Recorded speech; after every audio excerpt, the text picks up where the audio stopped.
need to look up at that, Erica. Well, good afternoon, and thank you for being here. Bishop Persico will be making a statement this afternoon, and then he'll answer your questions. And we will then, after Bishop makes his statement, we'll provide you with a hard copy. So thank you for being here, and I would like to invite Bishop Persico to come forward.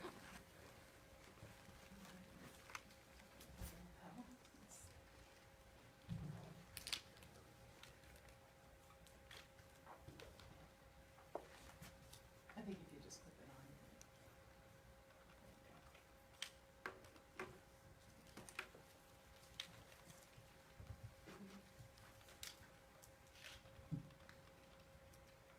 Good afternoon, and thank you for being here. My statement is directed primarily at the victims, and today I want to express my sorrow and apologize directly to the victims of sexual abuse that occurred within the Diocese of Erie. You have suffered in darkness for a very long time. As the grand jury report demonstrates, you have experienced unimaginably cruel behavior by the very individuals who should have had the greatest interest in protecting you. You were betrayed by people holding themselves out as servants of God, teachers of children, or leaders in the community. Each of you has your own story, with pain and grief that is unique to you. I do not presume to know the depth of the anguish you have experienced, or the mixed emotions you may be feeling now that some of your stories have been made public. I do know that the consequences of sexual abuse can profoundly affect many aspects of life, from mental health and relationships to employment and even faith in God. Many of you say you continue to feel guilty for what occurred. I want to assure you that you are not responsible in any way for what happened to you. I admire those of you who were able to come forward and testify. It surely took courage. I also understand those who did not feel able or ready to come forward in this way. As I said, each of you is on your own journey. And so, I humbly offer my sincere apology to each victim who has been violated by anyone affiliated with the Catholic Church. I hope that you can accept it. I know that apologizing is only one step in a very long and complex process of healing. You may be aware that we recently unveiled new policies and implemented procedures to ensure that this criminal behavior is stopped. We just released another update of our website, adding names in light of the grand jury report. This is one sign of our commitment to transparency. But this is not the moment to focus on our efforts. Today, I simply stand before you, humbled and sorrowful. I know the abuse you endured continues to cause great pain in your lives and in the lives of those who you love. Because of the report, the public will begin to understand your pain in a new way. The men and women who served on the grand jury have spent 2 years listening to your stories. I am grateful for their service on this difficult assignment. The grand jury has challenged us as a Catholic diocese to put victims first and to continue to improve ways to protect children and youth. We have heard that challenge, we acknowledge it, and we accept it. Today, I pledge the following to victims. The Diocese of Erie will not shroud abusers in secrecy, no matter who they are or how long ago the abuse has occurred.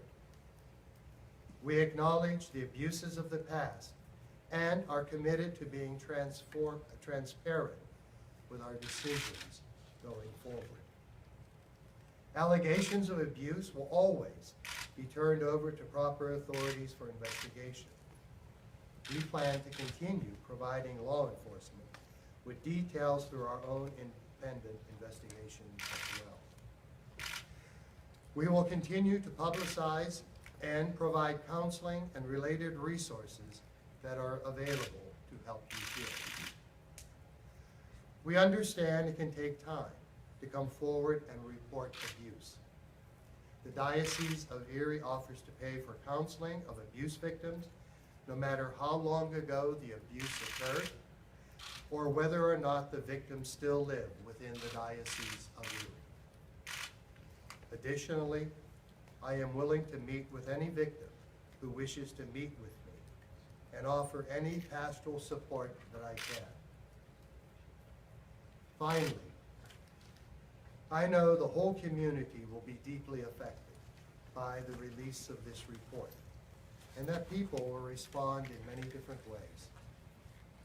As the leader of the Catholic Church in Northwest Pennsylvania, I invite the faithful to join me in turning to God in this moment of darkness. Prayer must be one aspect of our response to the grand jury report. Therefore, I have asked all of our pastors to open the doors of their churches from 7 a.m. to 7 p.m. on Saturday, September 15th, the feast of our Mother of Sorrows. I invite all people to make time on that day to visit a church. Out of respect for each individual, I simply ask that you spend some quiet time there in prayer. You may want to pray for victims. You may be a victim yourself and wish to use the time to pray for healing. You may want to pray that leaders of the church renew their commitment to Christian discipleship, providing strong moral leadership. You may want to pray for the grace and faith you need in your own life at this time. In whatever way you are inspired by the Holy Spirit, I invite you to come and pray. We have much work to do to rebuild trust in a church where leaders have failed. I commit myself in this diocese to assist in healing for victims and, in fact, for the wider community. Thank you. Bishop, I'll start the Sure. questions. You've talked about the commitment to change and the changes that you've made so far, but the Attorney General today made it clear that all the bishops saying this, it doesn't really mean anything if they won't support the 4 recommendations of the grand jury to change the law. Yes. And so, are you willing to support those 4 things and Well, to be honest with you, I have to review them, study them, and certainly victims are entitled to justice. And there are many ways in which you can accomplish justice. So certainly those 4 can be looked at. he didn't really, as heinous as the details were that were rolling out today, things far beyond what I could have imagined, and you've known about them for some time now. He really didn't mince any words in pointing the finger at the church institutionally for the secret archives, that being a word that came from the church itself, and really the basis of the whole investigation being things that existed on paper in files. I mean, your response to that? Well, just for a point of clarification on secret archives, it's a translation of the Latin and basically means confidential files. A lot of institutions have confidential files. And those files were there. There's certainly cabinetfuls. And obviously, all of those were transferred to the Attorney General's office. I think the essence of the 4 things has to do with the statute of limitations, making sure that it's criminal to not report abuse, especially if you Right. think an abuser may abuse again. And again, he took the church to task today for shuffling things around so the statute would run out. So many of the 301 people named were never going to see we're never gonna be prosecuted. Right. Reflect on that. Well, I can understand that. Now, all 301, some of them are dead. And I can't answer the fact that people actually kept it quiet so the statute of limitation would run out on them.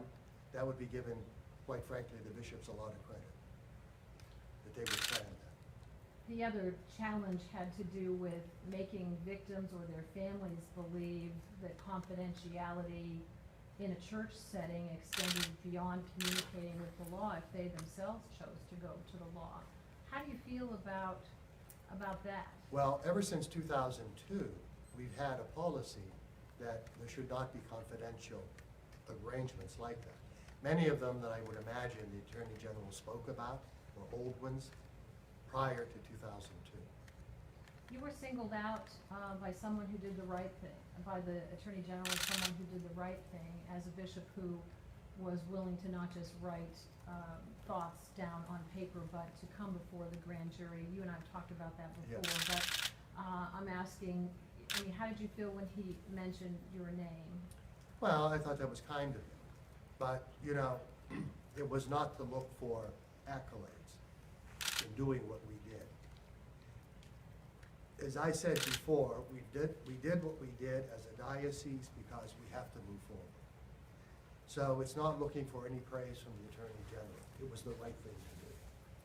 You yourself, how shocked were you by the systemic nature of some of the things that were in this report, some of the things from the Pittsburgh Diocese, giving boys gold crosses so they were identified as someone who had been groomed? Well, as I said earlier in the press conference, that, you know, this would be sobering. And a lot of that is in the report, as you have time to read it, you'll find disgusting.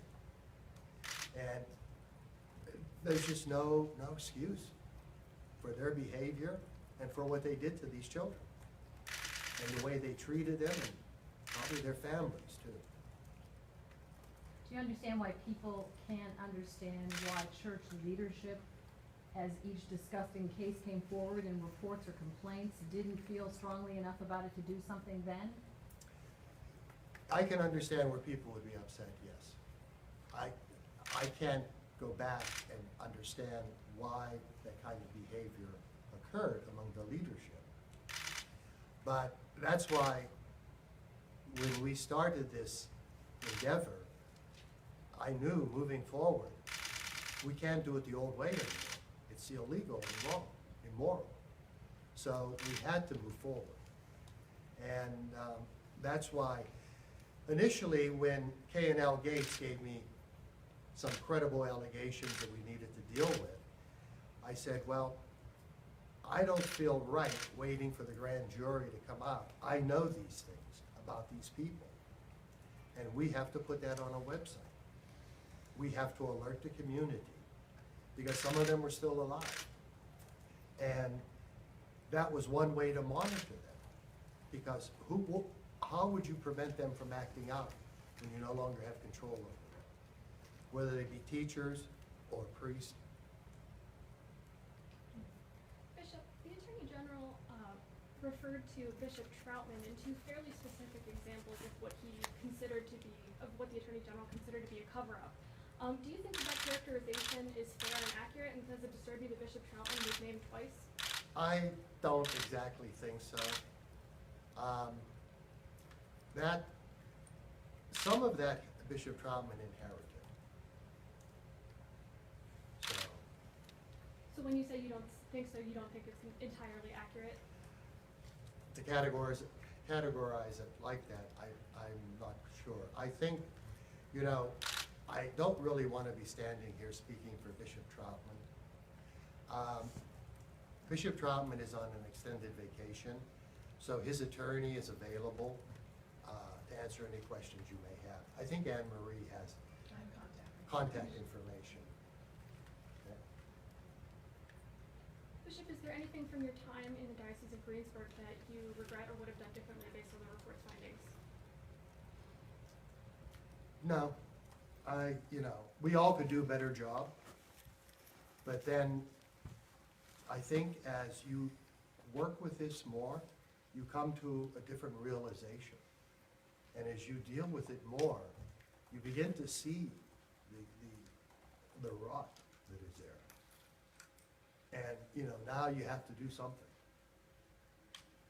And now moving forward with this report coming out, if there are sex abuse allegations in the ministry, will those priests be able to still be active? Or No. no? I think, you know, an example of that was David Polson. As soon as I got the okay from law enforcement, I removed him.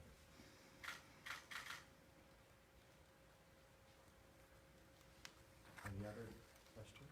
Will the diocese be adding any names to its list of the accused in light of the report? Actually, the website is going up today, so there'll be additional names, How many?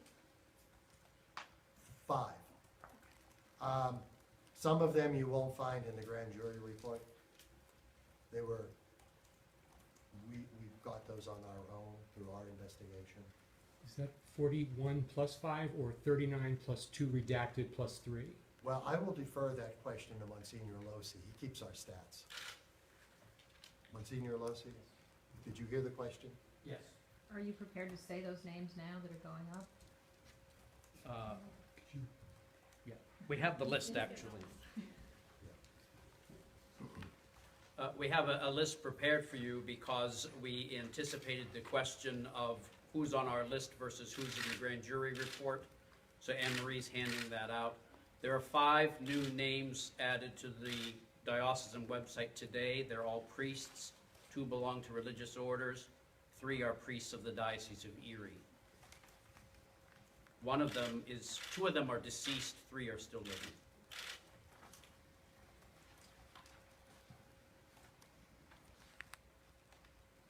Any? We have a remote question from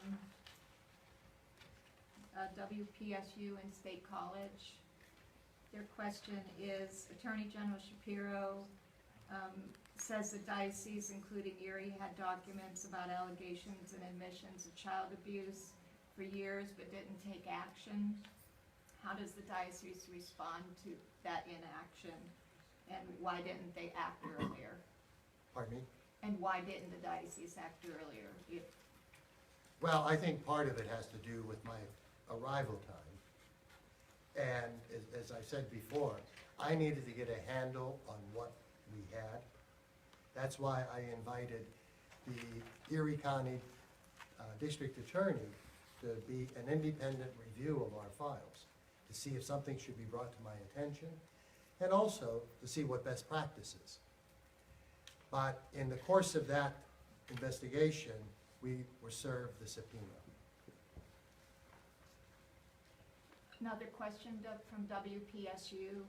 What is now the diocese procedure when abuse allegations are reported? Well, first of all, we contact law enforcement, and then I follow the lead of law enforcement, as we did in the Polson case. That we reported to law enforcement in January, and then while they were doing their investigation, we waited so as not to taint the investigation, and then I took action, based upon their okay. Monsignor Losi, which are the 5 names that are new? Would you be willing to say those for us? Yeah, but if I have the list, so I don't, they're actually indicated on here. You see added 8/14/18. Under the living, Gregory Forjanic, who was a Franciscan. Under the deceased, Edmundus Murphy, who was a Divine Word brother, actually not a priest. And then 3 under investigation, Father Richard Lynch, who's actually deceased. Jan Olowin, Monsignor Jan Olowin, and Monsignor Thomas Snyderwine. They're under investigation. And respecting the secrecy of the grand jury, we were not able to bring these names forward until today.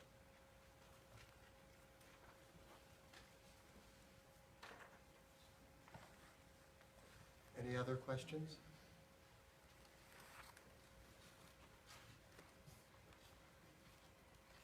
Okay, hearing none, well, thank you very much for being here. And certainly if you have questions privately, I'll be more than happy. But I know Let me also just say, I know you have to, this is short notice between actually seeing the grand jury report and my press conference. So if any of you feel that, after you read the report, you have questions, I'm at your disposal. So thank you for being here.